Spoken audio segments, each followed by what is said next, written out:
Welcome to I Have Something to Say, and I do.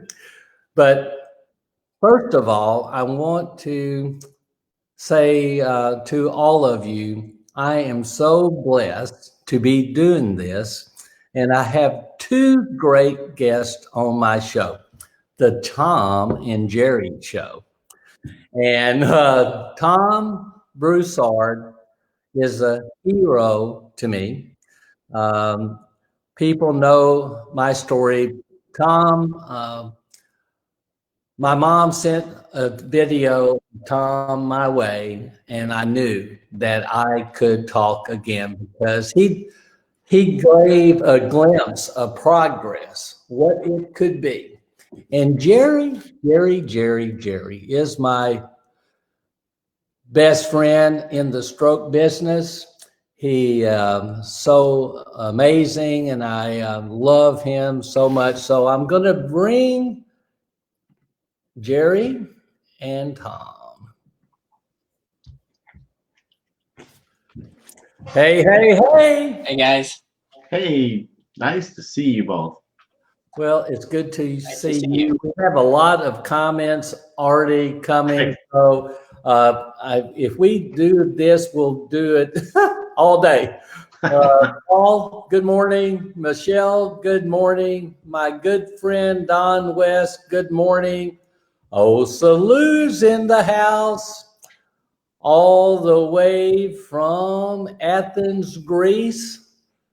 How you doing, Yvonne? So let's get started about this book I love so much. This book. I love this book. I do, So what I want to know is why ABCs of success. Why the ABCs of aphasia? Yeah. Well, the last year and then this year, I was working on my fourth book of the series, the Stroke Diary series. 1, 2, and 3 went out. Number 4 is almost done.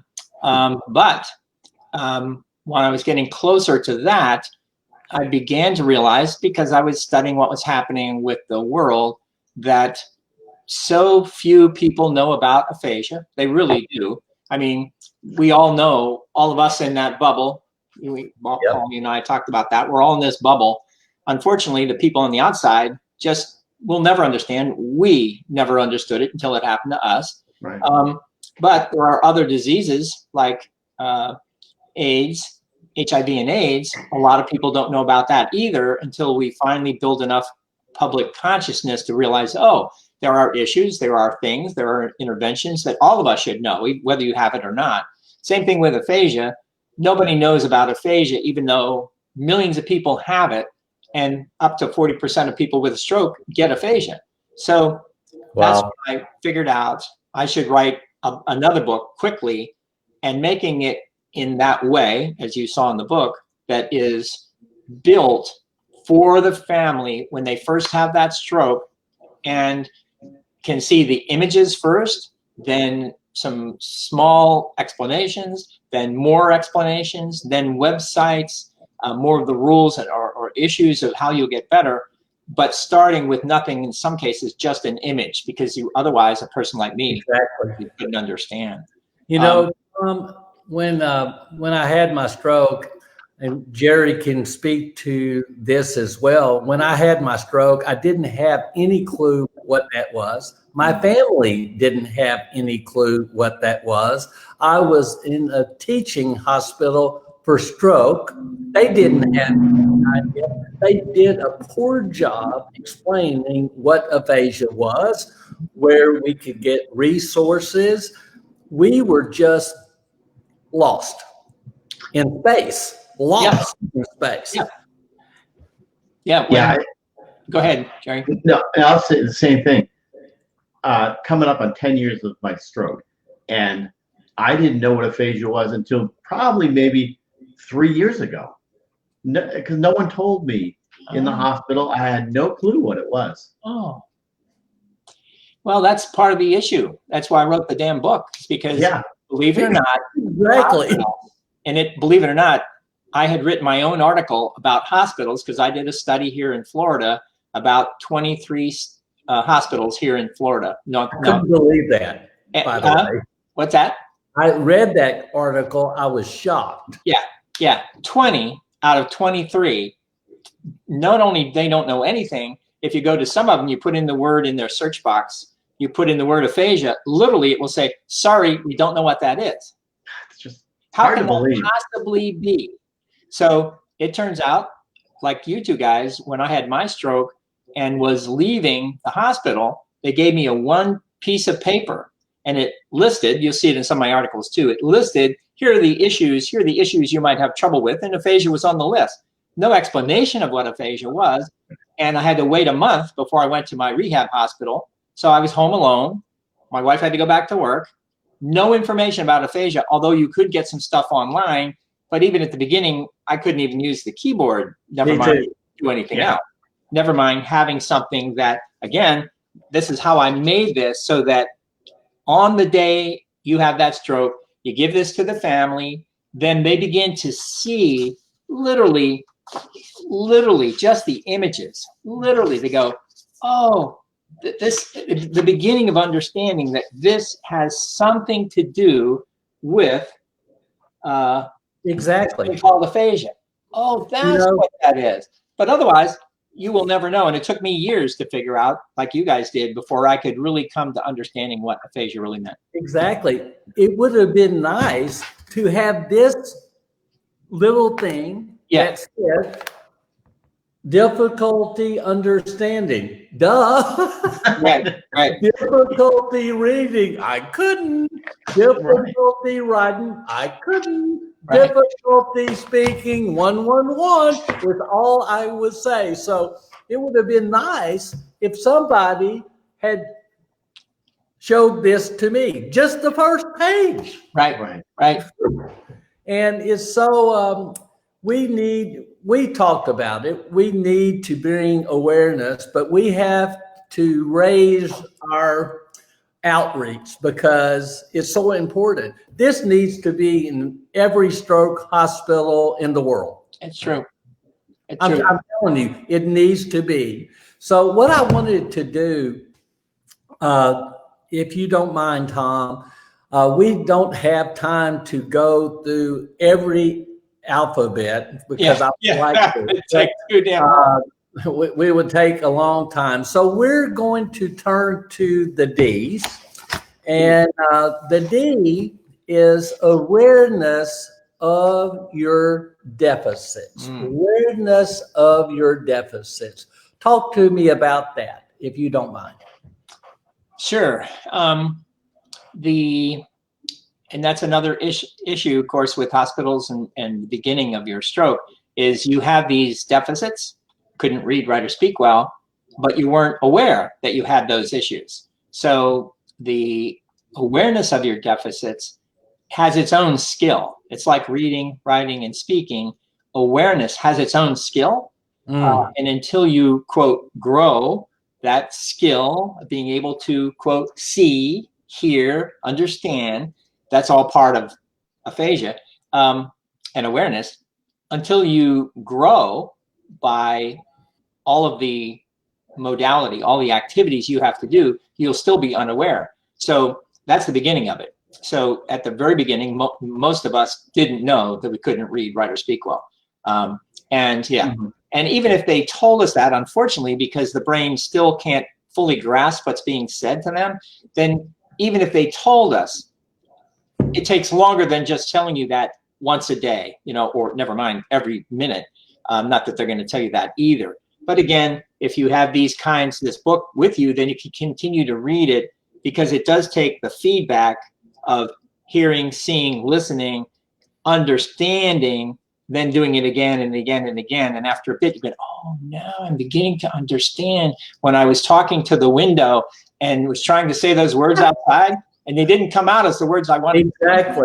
I thought, oh, maybe it is something to do with my language because I begin to hear, right?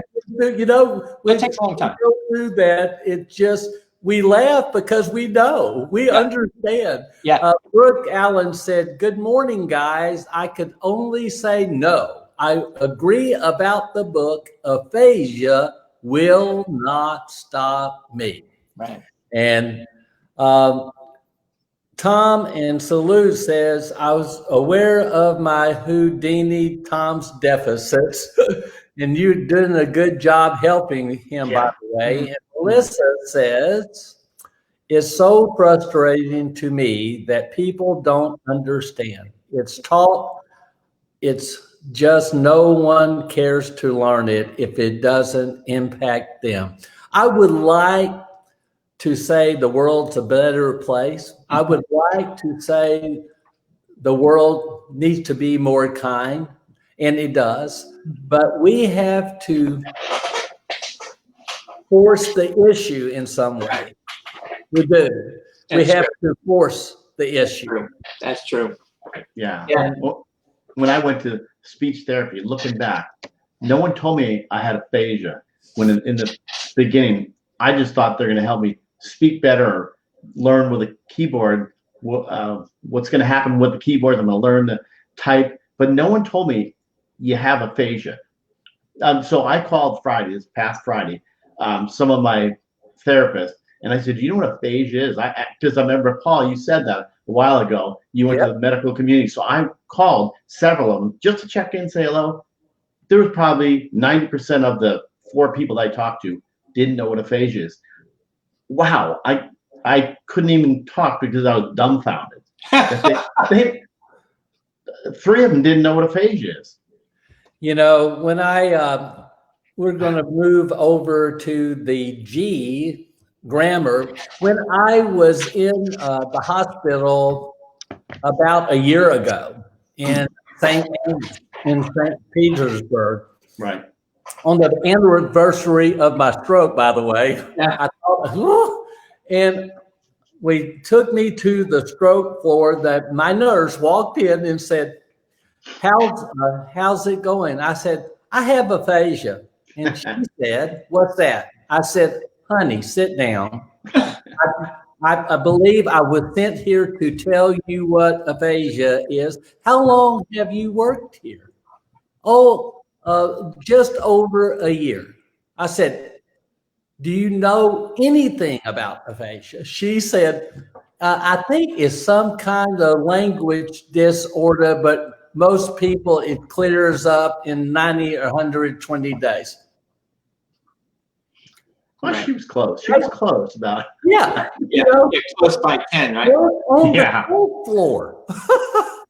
So tell me about grammar. How do you get your grammar back, Tom Broussard? You helped me.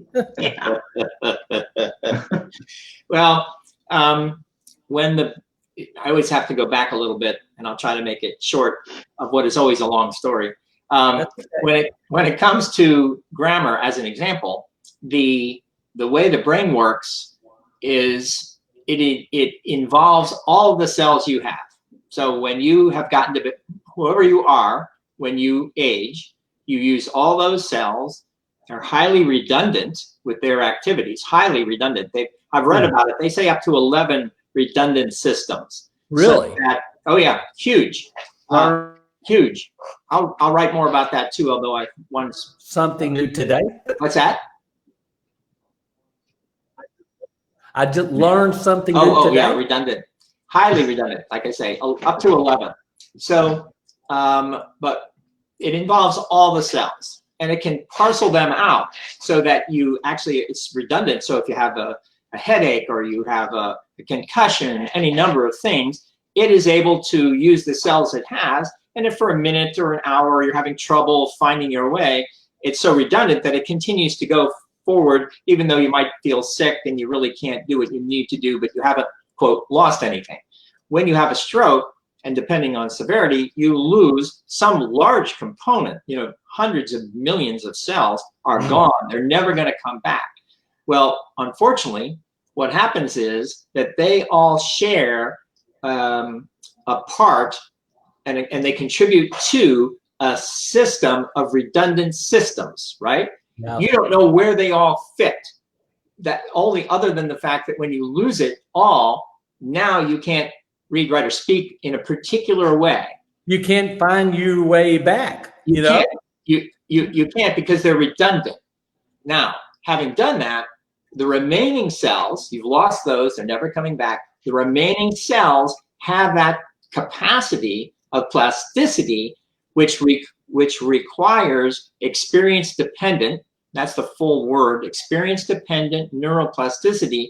You cannot get to plasticity without experience-dependent activities. So if you can't read, write, or speak, and for whatever reason you don't read, write, or speak, you will not get as well as you otherwise would if you did those things every single day, because that is that capacity. It grows, like Jerry said, it's like branches and leaves on a tree, right? Converting light, like photosynthesis, converting light into green leaves.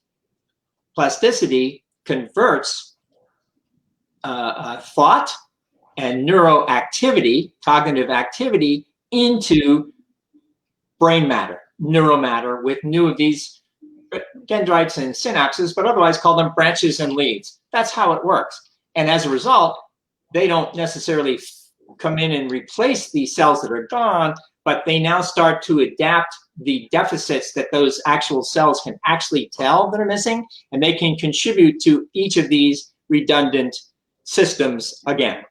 Can I ask a question?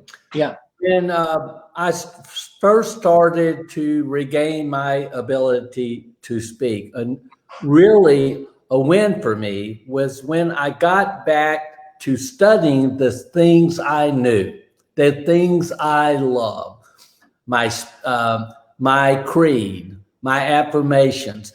Why did that help me so much? Because I was interested in learning how to talk again. Why did that create such a mindset, a desire to learn in my system?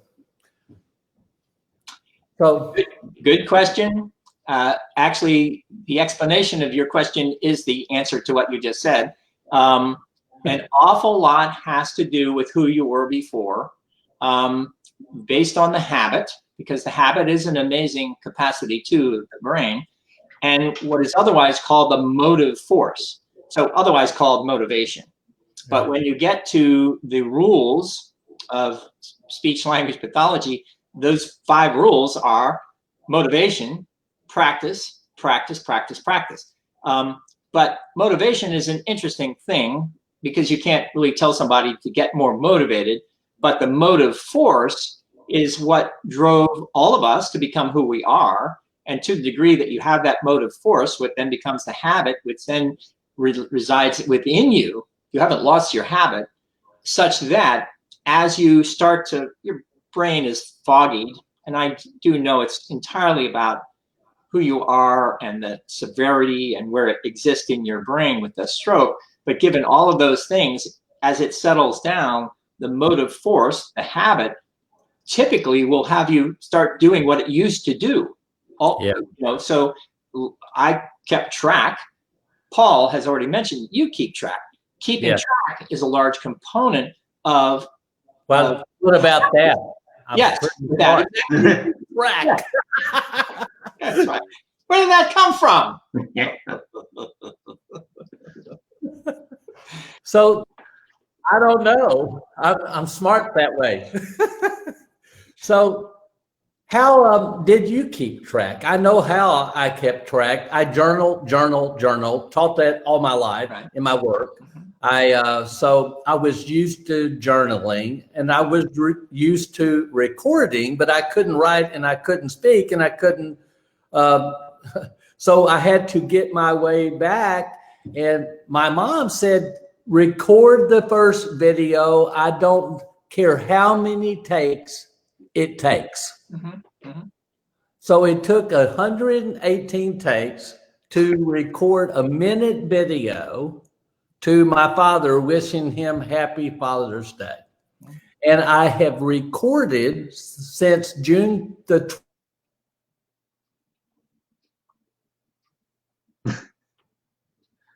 every single day. And I have that you can watch my progress for June 24th on. The whole thing is chronicled on my YouTube channel. And it just, when I get frustrated, I go back and watch that. I said, oh, that's what it was like. Right. Exactly. How did you keep track? Well, I kept a diary. I did not know, I really didn't know what was really wrong, and I didn't know how I'd ever get better. But I thought, well, whatever's happening, I should just record what's happening to me as best I could. And I didn't know it would be highly therapeutic. Turns out that's exactly what you need to do to get better. Highly therapeutic activities, right? Yeah. Experience-dependent activities that drive and induce plasticity. I didn't know any of that, but I did keep track. I thought when I wrote it down in my diary, and I kept it 500 pages in my diary, and I was an engineer, and I always wrote in meetings, not necessarily words, but the things we were about to build, and I would write them down by making drawings or metaphorical drawings. And I didn't realize until 11 months, back to becoming more aware, back to what we talked about earlier, I became aware enough with that particular skill that while I was writing it, I felt another click, another stroke in my head. I actually felt it, and I said, literally, I was in a library right here in town. I said, wow, I felt it. I thought something's sort of wrong. And I went back and I always had my diary. I looked at the front page for the first time. And I pointed out, I said, who wrote that? It was awful. For 200 pages of what ended up being the 500, the first 200 pages, I had no idea. They all looked fine to me until I could see them and said, they are awful. But even you'll look at it, especially my first entry, you might have seen it in book one, you say, that makes no sense. But soon enough, you start to see some metaphorical drawings, you go, oh, that's what Tom was thinking. It didn't make words make sense, but if you look at those pictures, you go, oh, that's what Tom was thinking. He could tell that the coupling words were gone because I wrote this little railroad set of cars, and I pointed in the picture that the couplings were gone. You can say, oh, I could tell that, but I couldn't write that down. That's how it began. I don't know about you, Jerry. I want you to speak to this, but when I first started writing, I left all the verbs out. Yeah. And I in my mind, I was writing them. And I would read that sentence and it made no sense at all. Yeah. Yeah, that's so true. So I'd use buddy words to try to access verbs, put it together with something else. And it worked for me. Yeah. So that, Jerry.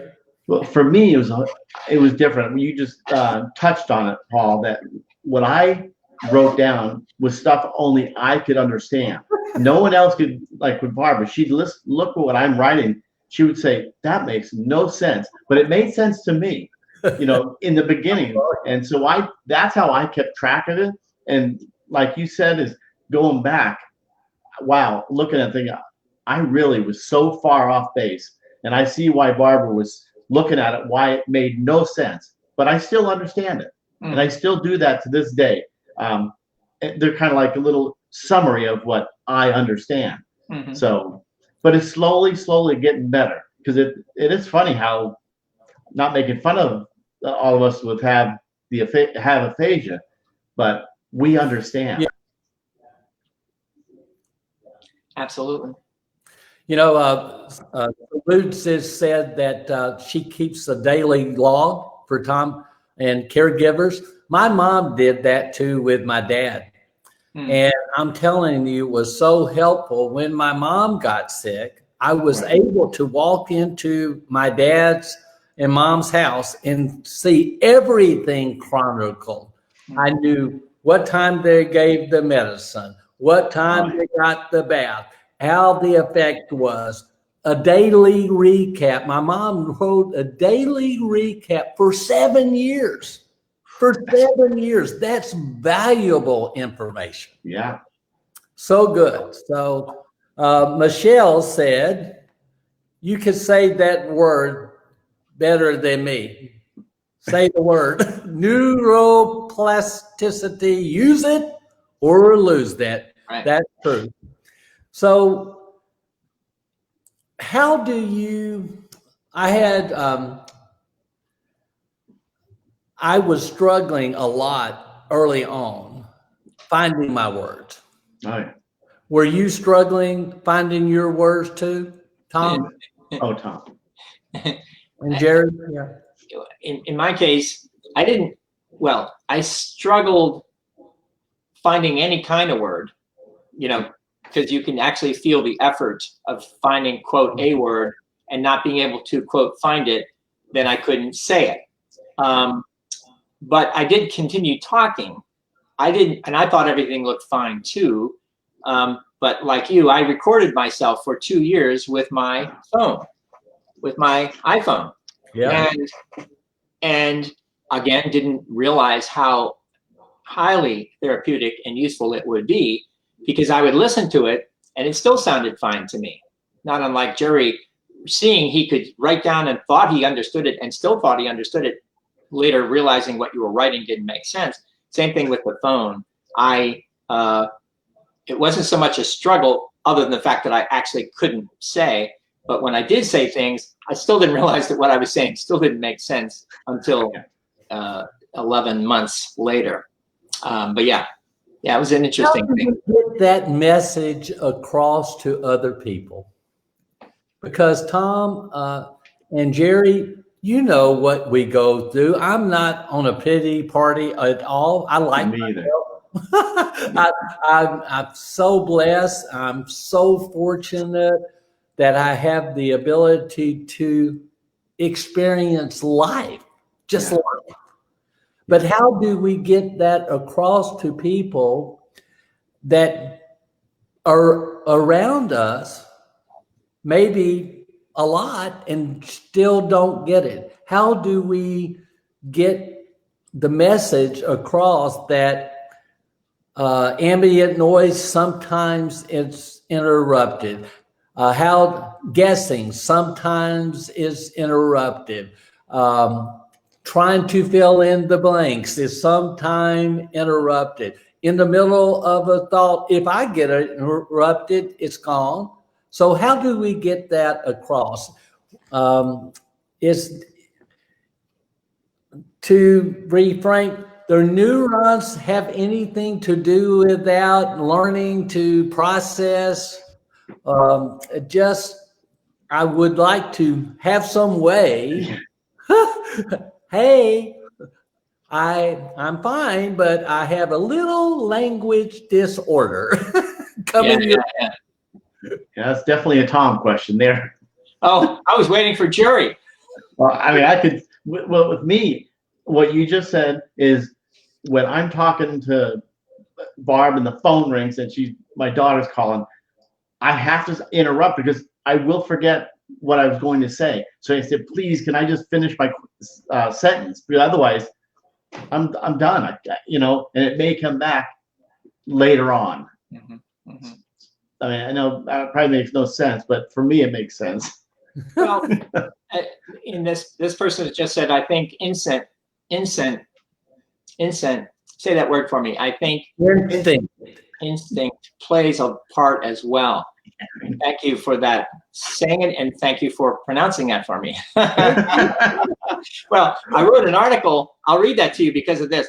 I wrote an article and it says, enriched therapy, publicly proclaiming our errors can be highly therapeutic. So what that means is when I'm saying it out loud, I just could not come up with that word instinct. Now I can. Yes. But I made 2 times I couldn't say it. I finally said it to you, to the whole audience. Please tell me what that is, because I need to hear from other people. So it is highly therapeutic. So that's a part of it, but I'll set that aside. But that's a good thing about the instinct. I'll keep saying that word, and I'll remember more. I think back to the neurons, Paul, and this whole issue. The brain, again, I go back to the brain, and I will continue to study the brain and write about the brain. The brain is A, so powerful, B, it's so redundant, and 3 is the speed. The speed by which the brain transmits what it needs to do to be able to be so quick that while you're interrupted and you're holding that thought, and we always say that, oh, hold that thought, hold that thought, right? Hold that thought while you go off to do other things, and you come back and it's still there, but it melts away because in addition to all the things we now know how to do, we are typically at the first or second level, but not to the third or fourth of being able to say what you want to say. An interruption comes, hold that thought, get some more information, hold that thought, keep on talking, the news is on, that's okay. That requires a redundant component and the speed that it takes to say it and save it, to send it and then save that information. So because of the neurons that are still damaged to the degree that most, in my case, people think that I do really well, but I know very well I am not, because when it comes to this thing called rise time, which shows up in the book, but further in, rise time, the brain needs to be so fast. When we say fast, you and me, it takes us half a second, maybe longer, still can't come up with that word or letter. Normal people actuate that word in 10 milliseconds. Exactly. A little bit. 10 times that is enough. About 100 times more than that, you're getting close. So it takes a tremendous amount of time being able to hold that call a couple times when other things are interrupting. And it takes, they say, rise time, it takes about a second, half to a full second before you can convert from passive listening to active listening. And in the meantime, you have completely forgotten those last 2 or 3 words. And, you know, I had a speech about a month and a half ago. And I was trying to explain, for me, like not another person, for me, I have to think of what I'm going to say, think about, form a question, make a statement of fact, follow it on in real time, deliver it all to my mind and say it without interruption. Because if I get interrupted, it's like a scatter pattern. Yeah. Boom, boom, boom, boom. I assembled it. All of a sudden, I get interrupted. The Legos don't fit anymore. And it comes out Gibberish. I know. So did you have that? And Jerry, did you have that? Because I still do. I still do. All the time. All the time. Yeah. That's why I have to, if someone interrupts me, I tend to, I will forget what I'm saying. And I think that's normal. I just want to ask one question here too. When I talk to other stroke that has aphasia, is it all like I get a little more gibberish going on? So if I'm talking to you, Paul, or you, Dr. Broussard, does that happen? Do you find that similar or familiar with other stroke people out there that have aphasia? Even if it's very expressive like mine, sometimes you can't tell. But sometimes when I'm talking to someone else that has aphasia, does that happen? Can you say it again? Your screen froze. Oh, it did. Okay. Let's see if I can summarize it. See, this is where it's going to be a trouble. If I talk to other stroke people that have aphasia, I sometimes get more aphasia because of that. So you're talking to people with aphasia and you feel like your deficit goes down. Yeah, it comes out more and more. I don't know. We're excited, I think. Yeah. For Tom. Yeah. Yeah. Because you've had 2 strokes, Tom. You know, Jocelyn asked, what if your brain is damaged? My entire communication system was wiped out. Yeah. Wiped out. Damaged. So that's pretty much damaged. Yeah. where does plasticity come into that role? Well, if your brain is damaged, all you can do is do the work. Practice, practice, practice. Relentless practice. The mind was meant to chase things down. It was not meant to be bored. That's true. In my opinion. Absolutely. If you're bored, then you don't have the plasticity. You're not learning like you need to learn, for sure. Again,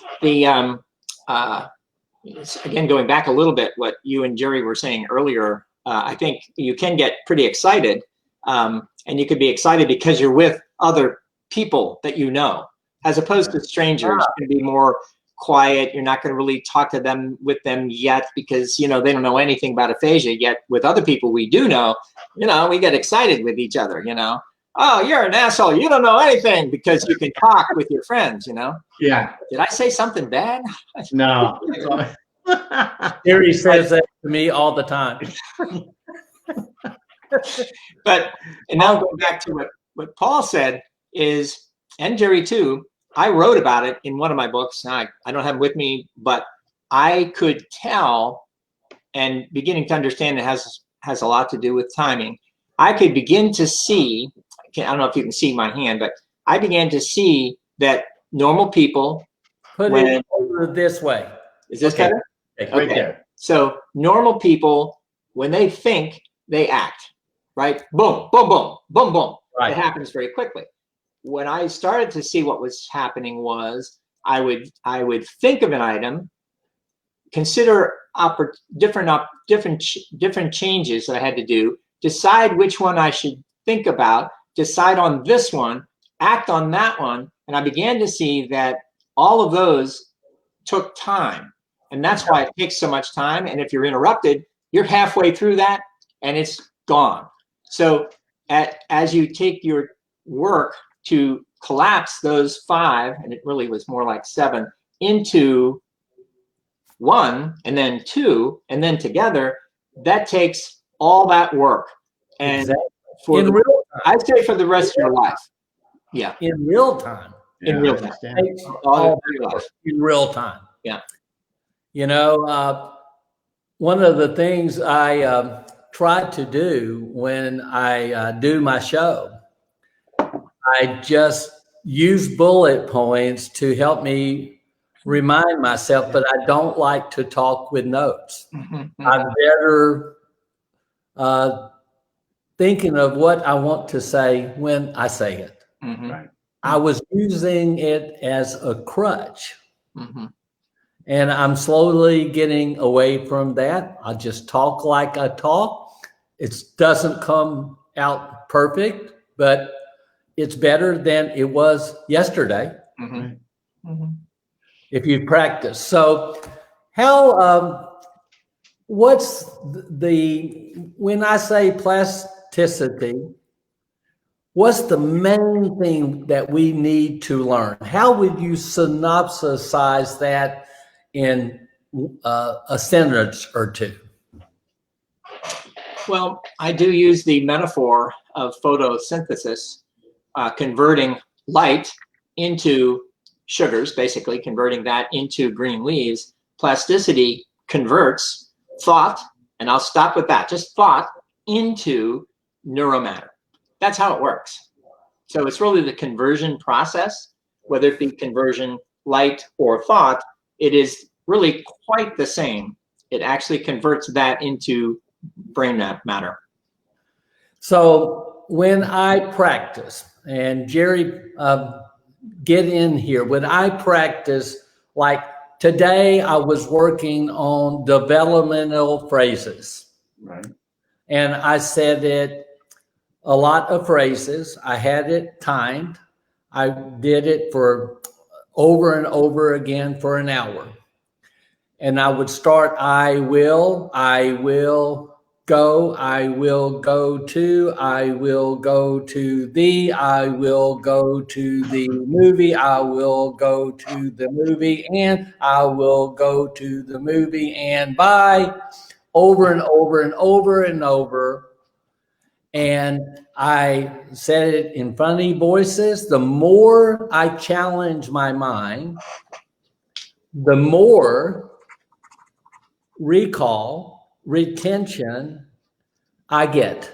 Right. So if I practice in a boring way, the mind gets bored with me. But if I practice in the exciting way, the mind gets excited with me. So I bring my mind along for the journey. That's my premise, and it's working for me. But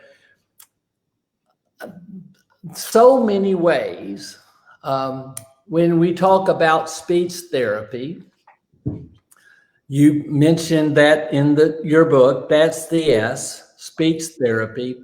What's your take on speech therapists and what needs to be done to revolutionize? I was told by a very well-known doctor, stop singing, it doesn't work. Stop what? Singing, it doesn't work. And I said, well, it does for me. And that's all that matters. It does for me. Right. And so I believe there's a way we can encourage learning at a higher degree.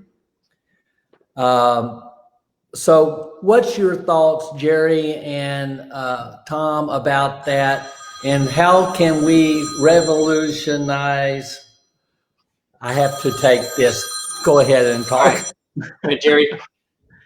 Well, when I'm thinking, like, just prepare for a show, for instance, I constantly think of questions and repeat myself, just to try to understand that I'm not going to forget it. So that's works for me. And so I'm getting ready to prepare for Tom or Paul's show. I think of questions I'm going to ask, and I say them over and over and over, trying to help me remember. But I understand what you're saying, Paul, about being excited, and that's what I do. It's so funny that you mentioned it. I didn't know why I was doing it, but that's what worked for me. I don't know if it's right, but that's what I do. Yeah. Oh, yeah, I agree. The again, like I always say, the brain says it's all about the brain, and I'll come back to the speech therapist for sure. But you probably heard about automatics when it comes to at least the beginning, the words, the days of the work, days of the week, the alphabet, and neurologically, the way that works with automatics is when you build that up, so it becomes 1, 2, 3, 4, 5, 6, 7, 8, 9, 10, or A, B, C, D, and you do it very quickly. You not only build that up, it is worked such that, and I say that because I've read about it. William James is the one that talks most about it, and others in the 1880s and 90s. They built it in such a way that you don't have to worry about the 10 once you start the 1 or any other train of thoughts, because you connect them. All you have to do is start, and it actually fuses the next word in that sentence, paragraph, pregnant pause, the whole thing, because you start with that one if and as you create the automatics for the otherwise, quote, choices that have to be made in that fork of the road. So you built that up. I'm not sure. You built it, so that the automatic goes boom, boom, boom, boom, boom, no matter what that might be. So you don't have to even worry about the end state. You start with the first word and the rest comes out based on the way it's built. When it comes to speech therapy and revolutionizing, as Paul said, that this is what I say, and it almost doesn't matter. I could be just another idiot. I think when it comes to speech therapy, they are great at what they do. They are great at what they do. What we're trying to do is make them be even greater still. Exactly. Realizing that because they are built to have, that is bounded by time. If you have 10 sessions, you get 10 sessions. You have 30 sessions. I had 30 sessions. It's still bounded by that. And unfortunately, if you're bounded by time, then you'll get to the end, and that is the end. I wasn't told, well, what are you going to do next week since you don't have me anymore, as it were, right? Yeah. You can't do that. You have to start that the end of the sessions isn't the end of your therapy. You actually have to start therapeutic habits and activities that start at the beginning with your therapy, so that by the time you get to the end, you are now prepared. You are ready to go forward with the activities and the habits that they have provided with you, so you're ready to take off, as it were, before, if you're a plane, before running out of runway, right?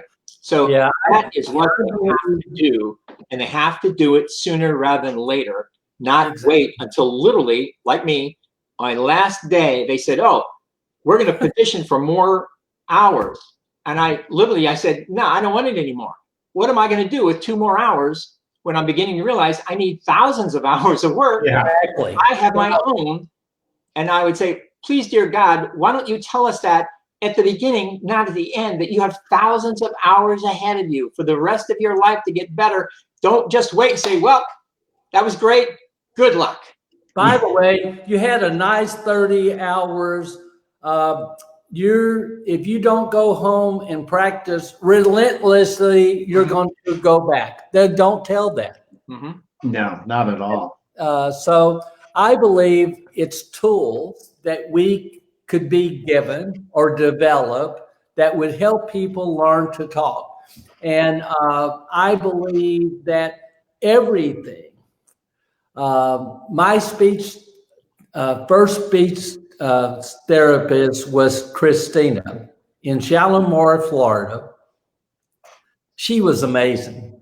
She gave me so much hope. And she told me that I could do anything as I was willing to do the work. But she wrote down for me the following: it's going to take hours and hours and hours for the rest of your life.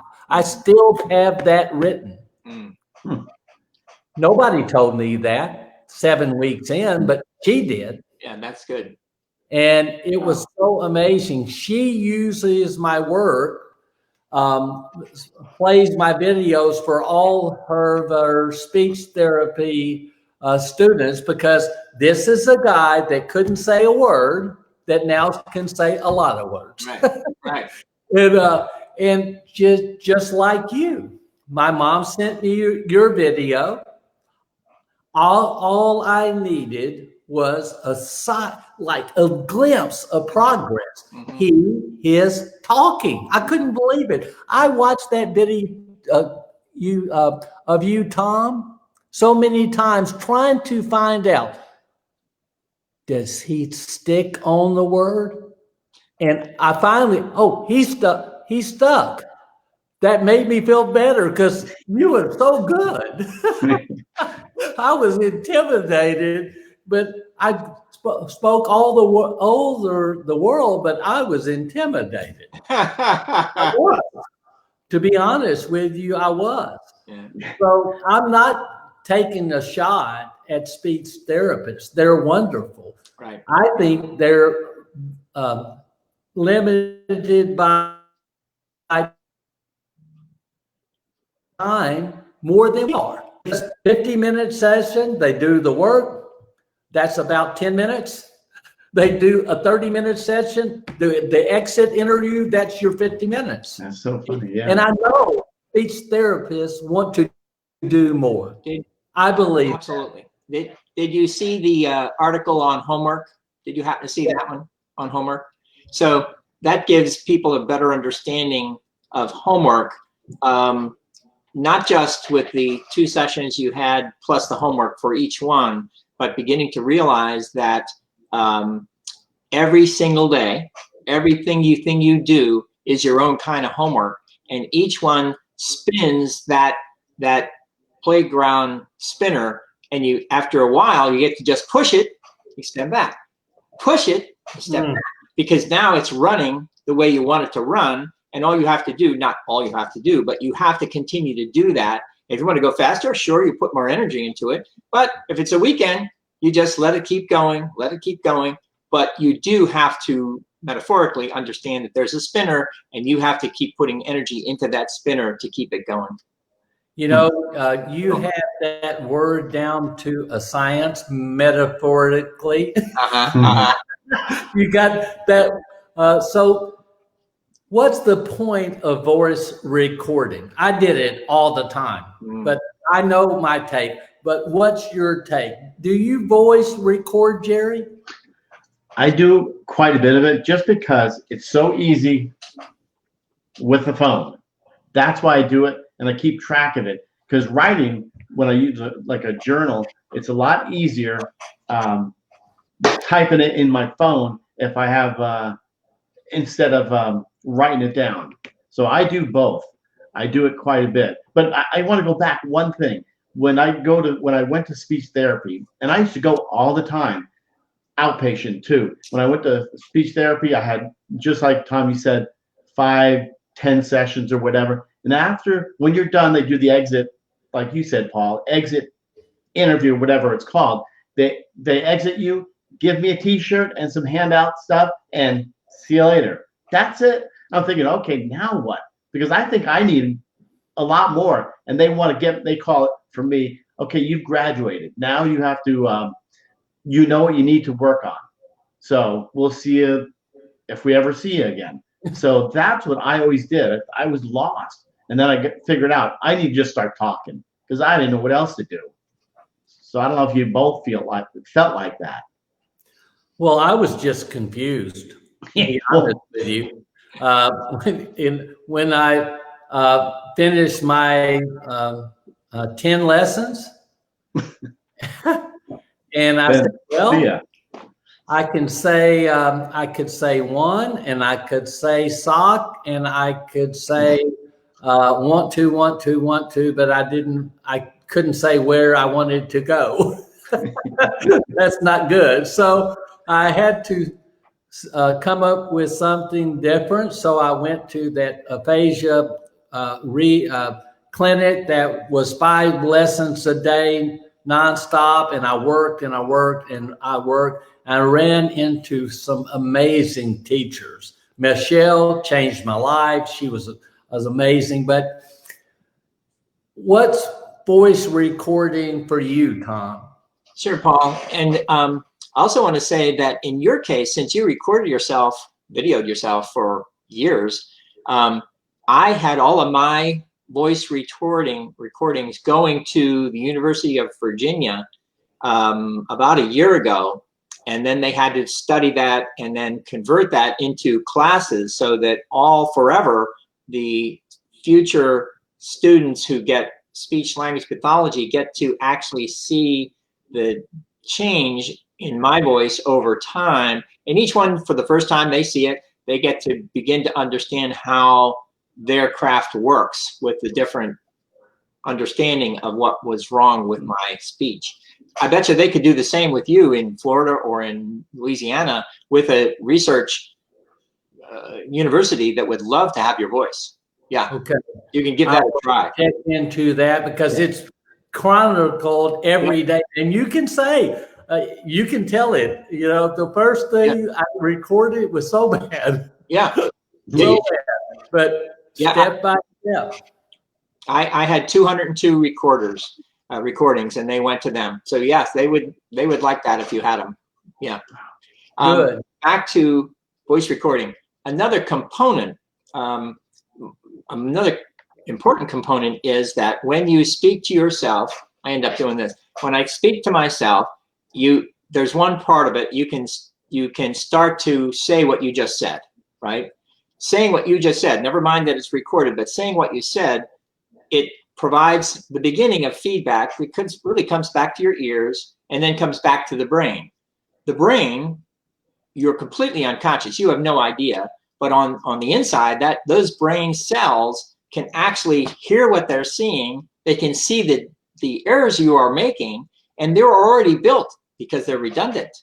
You know, so because they're redundant, let's say out of the 11, 6 are good, 7 are bad, right? That they've lost enough critical mass on the 5. But the 6, they are already voting. I want you to say, what was the word, instinct, but I meant it instinct. I couldn't come up with it, right? But the 6 are already voting. They're going to be encouraging the other 5 to work on instinct. And then finally, one of them converts. Now there's 7 against 4. You continue to work on that because now you recorded that. You listen to that. Now the brain is so powerful that the other now 7 are encouraging those 3 to convert. Ah, it does. Now there are 8 against 3 and then 9 against 2. And then soon enough, you're able to say instinct perfectly, right? That is because all of the redundance, because A, the feedback you get when you speak, B, you record it yourself and listen to it, C, I had them transcribe, and then I got to see with my own eyes, reading what I was saying, and for the first time with another modality, then I could look at that and say, right, I said those things, I had no idea, even though I was still thinking, because the brain still can't necessarily get to all of them. And like instinct from a few minutes ago, clearly of the 11 redundant, I'm using 11, but they're all redundant. Each of them are shaved off a little bit. So sometimes if you're just tired, you go from 11 down to 10.5 and missing something a little. But that all has to do with voice recording. Highly. It's not only highly. On day 1, now back to the revolutionary, when you have your first day that you become more aware that you're in trouble, you need these things, they're going to start and say, here, give me a diary, I mean, basically a notebook. Give me, you already have this, here's what you have to do. When you come back for the next one, I want to hear what you had to say. I want to see what you had to write, right? Every single day. And now, 30 sessions, whatever you have, now you have 30 sessions worth of your own voice, your own writing, very highly therapeutic. Now you're on your way. Basically, you're on the way going forward when you lose the SLP world. You know, I wrote everything in my journal, and I got that along with my recordings, but there's something to be said for read it, write it, record it, remember it. There's something to be said for that old school, read it, write it, record it, remember it. That's a way of building mind memory and mental capacity and expanding it. So you talked about zillions. That's the last number in your book. Zillions of what? Zillions, yeah, zillions and billions. Well, you remember Carl Sagan when we were all kids with billions and billions of stars?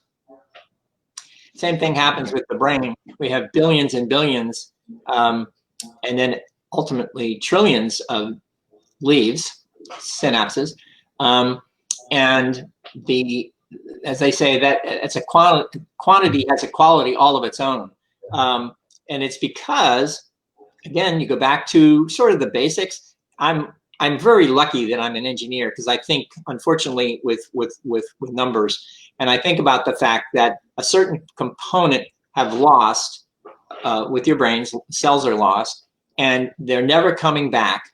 And then understanding that the remaining cells have those ability to grow new appendages, right? New branches and leaves, growing to the synapses, which is the leaves. That is the learning field. That's where everything happens. All the rest of it is structure, right? It just holds up what it turned out to be trillions of synapses, leaves.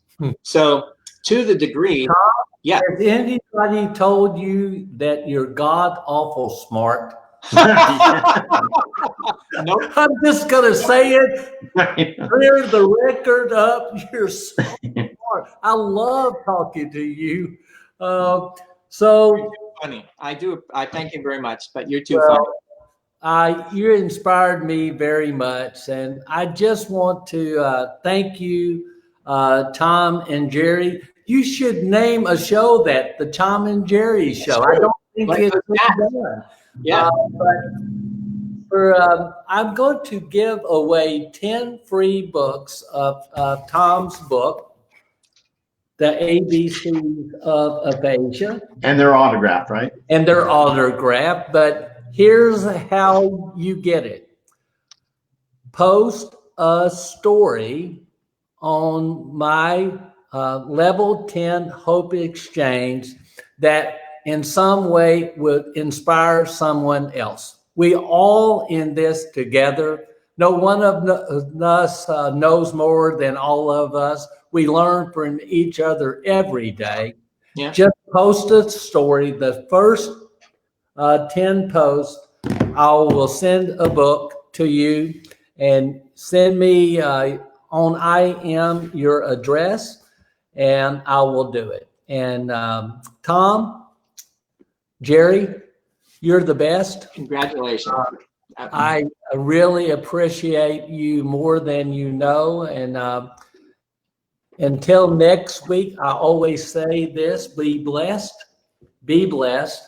You never know when you're going to wake up in the speech. Yeah. So may the speech be with you for the rest of your life. And hope is always. That's right. And wave to the camera, Jerry, you good-looking thing. Tom, wave to the camera. Did you take a picture? No, I need to take a picture. No, I turned my phone off. Take a picture. Yeah, I'm going to take a picture. So it's like, there it is. Yeah, you doing the same thing? I did. Wave. Wave. Gee. Thank you. Thank you, guys. Have a nice day. We'll talk to you later. Nice to see you. Thank you, guys. And Paul. Thank you. Hello.